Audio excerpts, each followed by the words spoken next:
What it is, what it do, it's the ParkAndPod crew. And if you have not already seen October 7th, we just had WWE Fastlane, where we had some pretty interesting things going on. First and foremost, Cody Rhodes and Jey Uso actually winning and being tag team champions. Okay. So, how do you feel about this? Honestly, bro, talk to me, Devin. How do you feel about this? Let's keep it a buck, bro. Okay, because we just had the Judgment Day. They was holding it down for a little bit. Didn't really seem like we were gonna have a champion anytime soon. That was just gonna hold it for a short reign. But then you got these two new dudes, and honestly, bro, Jey Uso, bro. Jey Uso has got to be one of my favorite right now on his singles run right now. But tell me how he gonna be like, oh, it's just me, Us, on your song, and the first thing that you do is win a tag team championship. Okay, let me tell you why. That makes sense, big dog. So it's just me, Us, but he's saying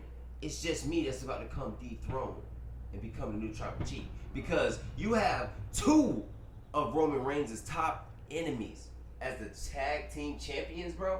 And then you have John Cena in the mix. My boy, it's about to go down. SmackDown has been on the transition, but Raw is now Jay has the ability to go back to SmackDown and Raw. I had to give it to him. That's gonna be a good benefit. That's gonna be a good benefit. We were actually thinking, bro, and I want to know what you guys think about this. What do y'all think? What would be a good name for Cody Rhodes and Jey Uso's new tag team? And I think there's one that we kind of agreed on. Yes, sir. Which one was it?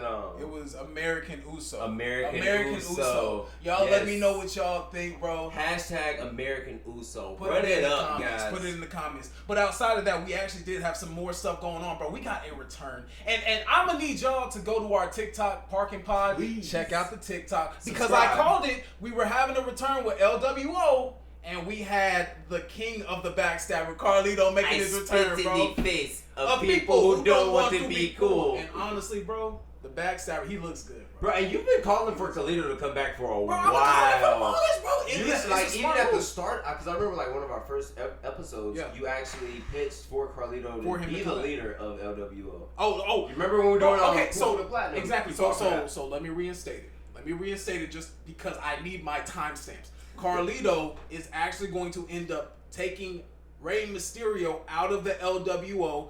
LWO is going to move to being a heel faction, but it's not going to happen yet. Right now they're feuding with Bobby Lashley, Angelo Dawkins, and Montez Ford. And honestly, that's the perfect place. Okay. Pause. What's up? Speaking of the Prophets, right? I know we probably weren't going to go over this, but I just got to ask you because like we both are fans of the Prophets, and you asked for that heel turn. Oh, for sure. Is it Healy enough? No, nowhere near it, bro. Right? Okay. Healy? I like that word. Hashtag Healy. Healy enough. Bro, no. Because here's the thing. They are bringing the aggression, and what they're doing something similar to what they did with the Hurt Business a while back with Shelton Benjamin and Cedric Alexander when they couldn't get it done. Bobby was like, oh, take off the suits. Y'all don't deserve it. Y'all got me mad and aggressive and whatnot. You know how he be. Like somebody. And he's the daddy. He's the daddy when you come home. Boy, give me that PlayStation. Give me that Xbox. Boy, give me that car keys. Oh, for sure. You in the house for the weekend. But no, I'm talking about when you trying to sneak back up in the house. And you know, you don't want nobody to hear you. He the one who's sitting on the sofa with his legs crossed, who turned on the lamp as soon as you walk in. So y'all thought that was y'all thought that was good. Y'all pay rent in this house. Think y'all can come in this house whenever y'all feel like it. Boy. Okay, but with that said, so Bobby, bro, I like the direction that it's going in, but they're trying to play the slow game, which honestly I can respect. But at the same time, bro, Montez has way too much charisma to just have him as some, now we're big and bad now. Don't do that, bro. So, question. Yeah. Do you think, because, I think that if they make, if the Street Profits really, commit to it and they make Montez the mouthpiece of that group, it would work so much better. Because you don't go, hey, Bobby, go cut a 5-minute, 10-minute promo by yourself. No, you never do that. But you give Montez Ford that microphone, magic will happen, bro. But he just gotta, and I think that the Street Profits don't want to be ratchet, but their name is the Street Profits. It gives you the leeway to be a little ratchet. Right. So a little bit. So they're still trying to figure themselves out with the whole street thing and the whole suit thing. I like the direction that it's going though, so I'll leave it there, bro. Okay. But another highlight that we had, and honestly, one shout out to EO Sky. I like their triple threat match. I want to give a shout out there, and also shout out to LA Knight and John Cena's match. Okay, that was a good those one. matches pretty much did everything that they were supposed to do. It didn't really do anything for me personally. It's just like, oh, all right, like good win, good choreography, you know, all that other stuff, cool. All right, but the main event of the night, Seth Rollins going against Shinsuke Nakamura, bro. And honestly, I think WWE tried to bail themselves out of Damian Priest cashing in. Because why would you have a last man standing match knowing good and well these two are about to beat the living hell out of each other and then say, nah, bro, Damian, you too hurt, bro. You can't cash in. That doesn't make any sense. Do you think he is real, like, storyline aside? Yeah. Do you think it was a, hey, bro, you are too hurt to cash in? Oh my gosh, no. And actually, bro, if you go back and watch the match all over again, because this is a thing where, like, for me, I analyze. Yeah. Bro, so they were making a whole thing at the beginning. Oh, Damian, like we're going to go after the leg. We're going to go after the leg. Damian, if you saw him multiple times, done kicked Jimmy in the face multiple times. Facts. He kicked Cody multiple times. He didn't sell the injury at all. Okay. So they only had a couple moments where, like, they tried to do this little twist injury to Damian, doing different things like that. It was like, okay, I see where it's going, but he didn't sell it. So this is all storyline because they were like, oh, snap. Not only did he lose the championship, but he's also senior Money in the Bank. But we can't have him cash in because we don't want Seth to lose the championship. I honestly thought Shinsuke was going to take it this time. I think he deserves to be champion. You know what's crazy? Like, watching that match, Shinsuke dominated a lot of that match. Like, bro, I have never seen someone slide under the bottom rope to break a 10 count. Like, bro, what? Bro, that was one of the smartest, most simple things that you could do. What? Absolutely. Like, Seth freaking Rollins. So Seth, and then like he had the perfect opportunity to cash in, like at the finish when they're like in the middle of the audience, and but honestly, I think that also played into a part of it, like because there's no smooth way to have him cash in if they're in the crowd. Like, what do you have him do? Beat him up, drag him to the crowd. Now, like. Yes, like but it would have been the perfect judgment day. You're right. And plus, bro, you already got all four of them, bro. They are wolves. They have proven we are not afraid to gang up on you. Yeah. Somebody get an arm, somebody get a leg. We're gonna carry this boy out like he a piece of chicken. Take him to the ring. Get that 1, 2, 3. Wait. What's up? Oh, you just said get away. He said get away. Wait. Drag him out like what? Everybody get an arm. Somebody get a leg. We're gonna drag him out like some chicken. That's probably the most cultural thing I've ever heard you say in my entire time of knowing you. You know, I think this man, you starting to rub off like chicken. You starting to rub Don't off. blame that on me. That's that South Dallas stuff you right there. Chill out. That's that South Dallas. That ain't coming from Alabama, right? No, that ain't me. That's that South Dallas right there. Yeah. So overall, all right, bro. So let's make this because I think now we're finally far enough to where we can finally have this segment. Yeah. Ladies and gentlemen, this is Coast to Coast. Let's get it. The Usos have been going off, respectively, on their own brands as singles runs. We had to give them a little bit of time to figure out, all right, who are you guys? But now I think we're at a point where we can both say they are holding their own in their respective brands. Is that right? Fair enough. Okay. But just real quick, just for the people at home, like, what's up? I know that we're doing it for Jay and Jimmy, but like, let's explain for what Coast to Coast is for like future reference. Like, all right. So for Coast to Coast, what we're going to be doing is taking two respective wrestlers, and we're going to be analyzing by different traits who is better. So you'll see a little bit more of the gist of it as we go on. Yes. But let's go ahead and get this thing going. All right, Coast to Coast, Jimmy and Jay, who has the better theme music? I'm gonna say Jimmy. I'm gonna say Jimmy. I'm gonna have to say Jimmy too. Yeah, it's just me.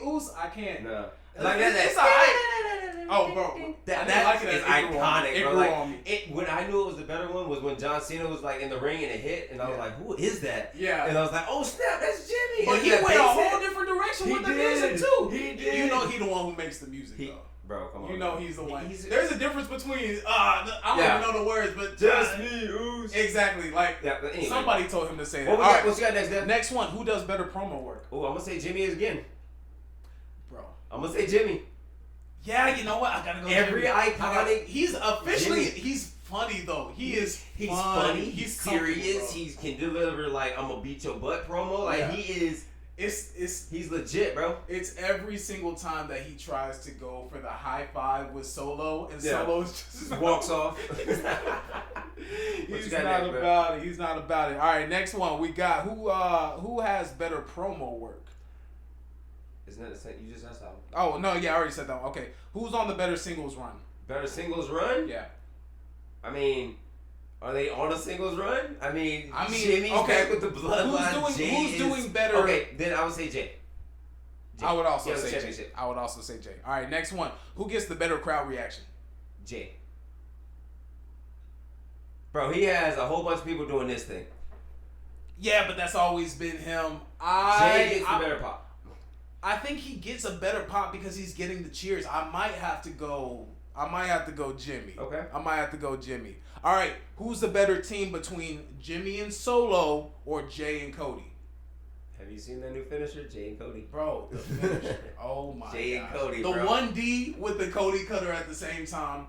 But I would say a better tag team would have to be Jimmy and Solo based off of solely chemistry. I respect that. But I'm about to say, I don't know. You are talking against the champions right now. All right. So we only got a couple more. Who is more Uzi? Who's more Uzi? Like when the term was coined, they were a heel faction. Come on, it's easy. I'm gonna go Sami Zayn. I'm gonna have to go with Jay Uso. Tell you what, more Uzi. I'm gonna go Jay. I'm gonna go Jay. Jay for more Uzi. All right, better fit. Who got the better fit? Ooh. I go Jay personally. I like the fact that Jay has more options, but I'm gonna go Jay. All right. Who has the better super kick? Jay. I'm gonna go Jimmy. Okay. I'm gonna go Jimmy. When he kicked Roman Reigns, like when he was just finally like, it's me and you. You're right. Okay. I give you that. I'm still go Jay though. Who got the better tattoos? Jay. I'll go Jay too. All right. And who has the better hair? Who you got? Why you ask me? I'm gonna go on three. One, two, three. Jimmy. I can't even finish something. Okay, all right. The last question, What is it? Who would be the better tribal chief? Yeah. What you got? Count of three. One, two, three. Jay. Yeah. Wow. Okay, I would have to say, bro, and I say this not because of where Jimmy is currently, but where he's going to be. So I'm kind of cheating on this one right now. Jimmy is all in on himself, and Jay is clearly still in that team mindset. I don't think Jimmy's gonna be loyal to the bloodline. Honestly, I think he's in it for himself. You know, he wants to be tribal chief. I think he's showing that he wants to be that guy. I'm gonna have to go Jimmy. You know what's crazy? What's up? I was that close to saying Jimmy. Right there, right? But like, I was like, I want to say Jimmy, but like, I feel like WWE is gonna give it to Jay. Yeah. Like they're gonna give him like. Of course. Yeah. Like. You remember how I said you can settle the tribal chiefdom without the WWE championship? Absolutely. You can give Jay the tribal chief and give Cody the WWE championship. That's fair. I would say it's a possibility. I'm not against that at all. You know what I mean? Like it's two birds, one stone. You give Roman his ability to finally get actual rest without him having to worry about coming back to take the championship. Like don't get me wrong, we love Roman as champion. Yeah. We love it, but we need somebody else. Like Seth is carrying that mantle. Like that's why Seth. Like that's why they can't take that off Seth. Exactly.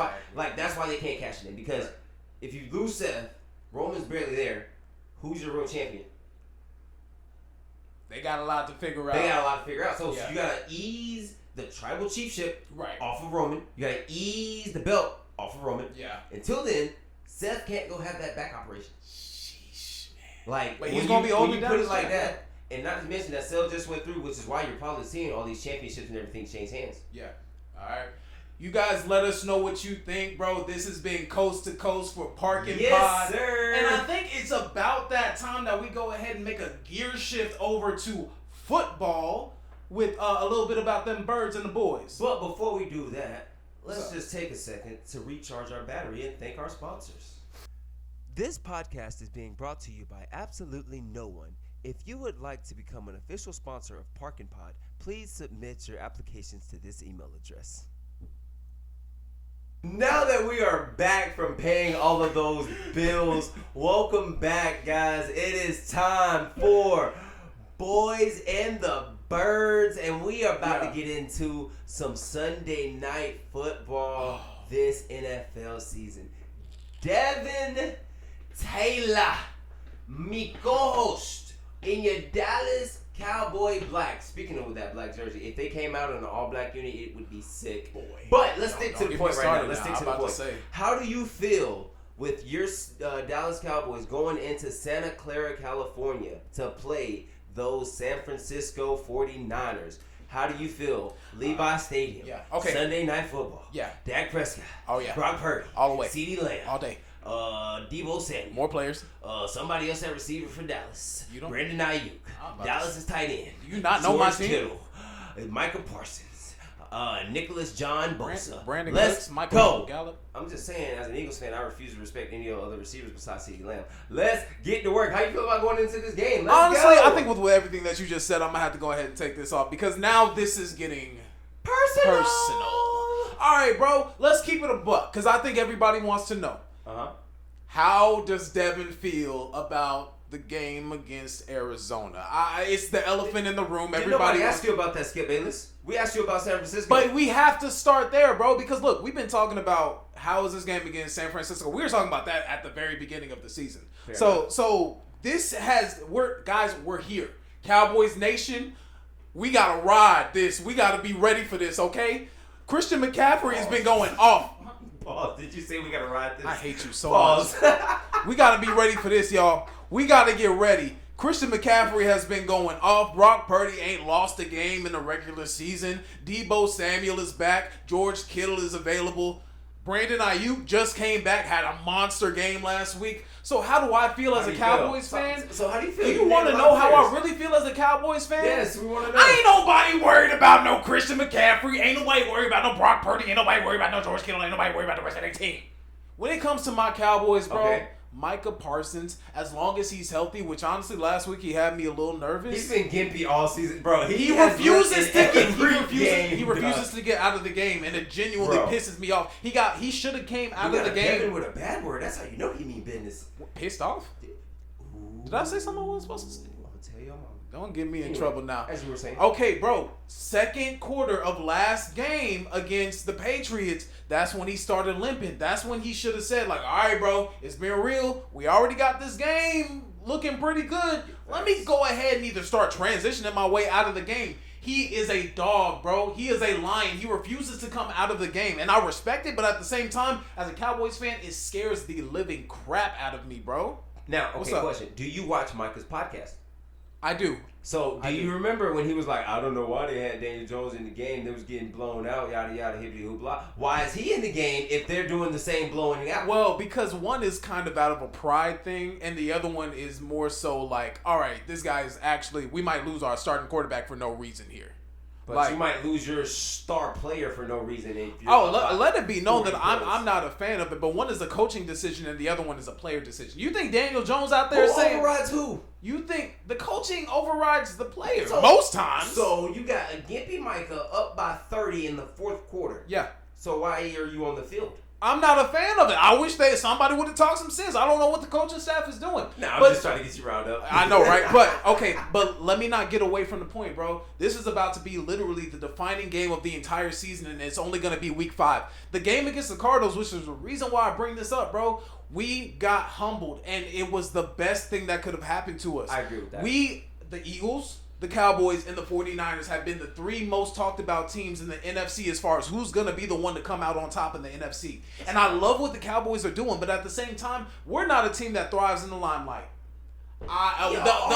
This is why we create our own limelight. When other teams are starting to say, "Hey, man, them Cowboys looking pretty good," I get terrified, bro. I get terrified. So, am I happy that we lost the game? No. But am I also pretty excited with what's coming up? We're not seen as the overdogs. We are the underdogs in this game, and that's exactly where I want to be as a Cowboys fan. Can I answer your point? As an Eagles fan, right? Yeah, what's up? And as a Cowboys fan, I'm pretty sure you do this. You study your division, right? Absolutely. And you know, like, your team's tendency, or your opponent's tendencies and how they respond and everything, right? Yeah. Honestly, as an Eagles fan, the best thing to happen for the Dallas Cowboys is losing to Arizona. Here's why. Okay. Here's why. I agree, yeah. Here's why. If y'all beat the brakes off of Arizona, yeah, and then beat the brakes off New England, yeah, y'all go into San Francisco overconfident. Absolutely. That game in Arizona brought y'all back down to earth a little bit, and now I think y'all focus. Absolutely. And a focused, down to earth Dallas team, as an Eagles fan, is a dangerous team. Am I afraid of Dallas? Absolutely not. Do I feel we can beat y'all? Absolutely. But I feel it's going to be a challenge? 100%. Yes. 100%. Anytime you go against any other team in the same division as you, it's going to be a challenge. So I would have to give my score prediction before the game. I'm going to say 23-17. Dallas Cowboys taking the win. 23-17. We're going to see some field goals, huh? You missed an extra point? No, it's going to be a game of field goals. Both teams are only going to score 2 touchdowns. The rest of it is going to be 14 points. 14 points. I'm over doing my time table. My threes. Two touchdowns. Nah, but I don't mind. I don't mind calling it 2 touchdowns for both teams. Yeah. I think, and I'm even going to call it out. The first touchdown is going to be a run straight up the middle, straight through the heart of the defense of Dan Quinn. It's going to be a run by Christian McCaffrey. It's going to be a long, maybe even like a 50-yarder straight touchdown. And that's going to set the momentum for the game. And at that point, it's going to be a matter of, is this defense going to step up? And is Dak Prescott finally going to be the quarterback that we've been looking for? Because right now, I haven't seen it yet. Honestly, Doc, you know what? I'm going to have Dak's back. Because going through the Carson Wentz era, you appreciate a good to great quarterback when you have it. Because when you have a it was good without the injuries. It was the injuries that messed up Carson Wentz. Hey, Dak had a career-threatening injury also, and Dak still bounced back. You talking about the leg again? Yeah. We're going to talk about that. That's fair. Like, but he wasn't really running the ball all that much anyways. And then he had an injury last year. He still bounced back. That's fair. Don't give me injuries. Dak had injuries. And Dak still is a better quarterback and still came back a better quarterback than Carson Wentz. So, yes, as a fan base, I think y'all should appreciate Dak and appreciate the fact that, because I appreciate Dak. You know why I appreciate Dak? Why do you? I don't even answer that question. Because you better not say nothing. You better not. You better watch it. Because even if you beat us, you won't get it done when it matters. I'm so sick of you. That's why I appreciate Dak Prescott. I love that. All right. Okay. So those are my boys. Give me your score prediction before I try my score prediction is I have the Dallas Cowboys 31. The San Francisco 49ers 27. So a high scoring game. I think both offenses have something to prove against both defenses. Oh, for sure. It's a battle of the line. I think that Dallas's receiving core wins with crossing routes and everything underneath. Quick game. We don't go deep unless we're going deep to Gallup. So I can understand that. And if y'all win this game, Gallup has to do something other than run fades and run. Ever since his injury, that's all he can do. Well, you should have got a new receiver. Right. But Bobby Wagner is a freaking missile. Bobby Wagner's in Seattle. Not Bobby Wagner. Fred Warner. Fred Warner is a freaking missile, bro. You do one bad pass across the middle. He he's top threat, but Greenlaw is a monster. Yep. Then the safety Tugalaw, he looked like little Troy Polamalu. I can't say his full name. He might play like him, yeah. Their corners are good. I think it's going to be a great matchup. It's going to be a great test for your Dallas Cowboys. So with that said, what's up? Now we're going into week 5. We got the 4-0 Eagles getting ready to take on the Rams right now. And honestly, bro, we got Cooper Kupp gonna be coming back. You still got Puka and Tutu, bro. Who would have thought that those names would have been the ones? Tutu and Kupp. And Kupp. Puka with Tutu. At that point, bro, they have been having a phenomenal season, but now they're going against your Birds defense. So how are those receivers going to be looking? Okay, so overall view of the Birds this season. Right? Yeah. I like the fact that our defense, a young defense, right, because we did lose a lot of pieces, a very young defense, is growing up right in front of our very eyes. Is there going to be growing pains? Absolutely there is. Okay. We have a young secondary, right, Reed Blankenship going into his second year, but I think that overall we're getting tested. Overall, we're coming out on top because good teams find a way to win. Decent, bad teams find a way to lose. True. We got a scare against Washington, but that's a divisional opponent. Yeah. I'm not afraid of any team in the NFL. I respect any team in the NFL. Okay. I trust Jalen Hurts 1,000%. Even after a bad game, he's one of those quarterbacks where you go, you know what? If I'd live and die with his decisions. Yeah. I mean, even if it's like one of those, what are you doing? You know what? He thought he could get in there. As long as you have 3rd and 1 with the Eagles, and you know you don't have anything to worry about. And you know what? I'm glad you brought that up because you remember this whole time I was like, if you don't like it, stop it. Right. And we saw it. Talking about the brotherly shove. The brotherly shove. We literally saw on I ain't gonna give him no free promo, but on the telly, the Eagles push it in for a touchdown. Yeah. And another team run the exact same play and get half an inch to barely not hit a safety. It's if you can't stop it, if you can't run it, don't run it. I was about to say, okay, so because words getting around in the NFL just about the concept of the brotherly shove, and possibly, I'm not saying it's gonna happen. I'm not gonna be tripping if it happens, but if that play ends up getting banned from the NFL, and hold on, let me finish. If the play ends up getting banned, what is the Eagles' identity?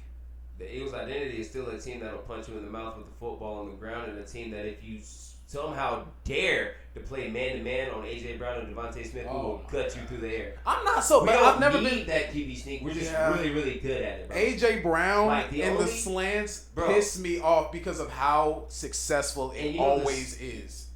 And before we get out of here, I just want to make one more point about the Birds. Yeah, come on. I love the fact that people are trying to ban that play because we ran it. Because if Tom Brady ran it, it will be the greatest play of all time. No, yeah. But we gotta pay some more bills. Yeah. And speaking of the bills, go Josh Allen. This podcast is being brought to you by absolutely no one. If you would like to become an official sponsor of ParkAndPod, please submit your applications to this email address. And with that said, now we got the game. Rams, Eagles, who you got? What's the score? I'm always going to take my Birds, even though I feel like we're going to lose sometimes. Stay faithful. Right? Stay faithful. Oh, you know that. Yeah. Speaking of stay faithful. But let's get the Birds 31-21.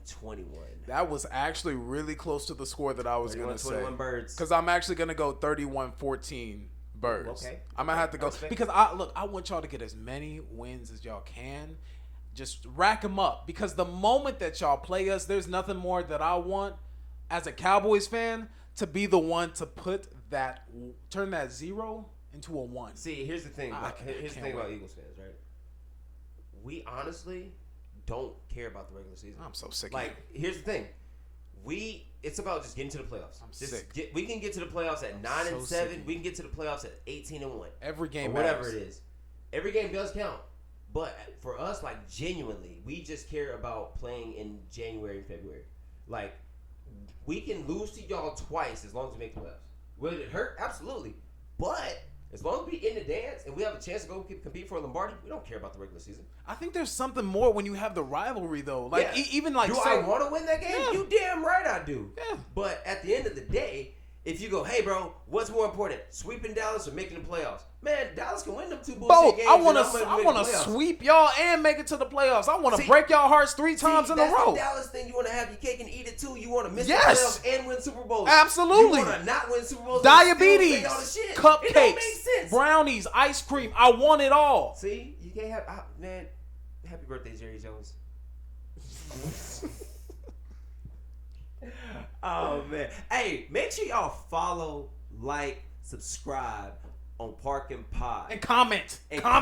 Say something. Say something. Right? Also, make sure you follow Devin on TikTok. What's your name on TikTok, Devin? I actually changed my name to make it just a little easier to find. It is Devin, DEVIN .ParkAndPod. That's what's up. And you can follow me on TikTok as well. as Lucky Lamar won. Ladies and gentlemen, this has been Park and Pod coming to a screen near you. Y'all have a good rest of the day. Let's go Niners. I'm so sick of you. Let's go Niners. I'm so sick of you. I hope Puka and Tutu get 200 points. I hope Puka go 2-2 in your cup. How long you been thinking about that? Since I thought of it earlier.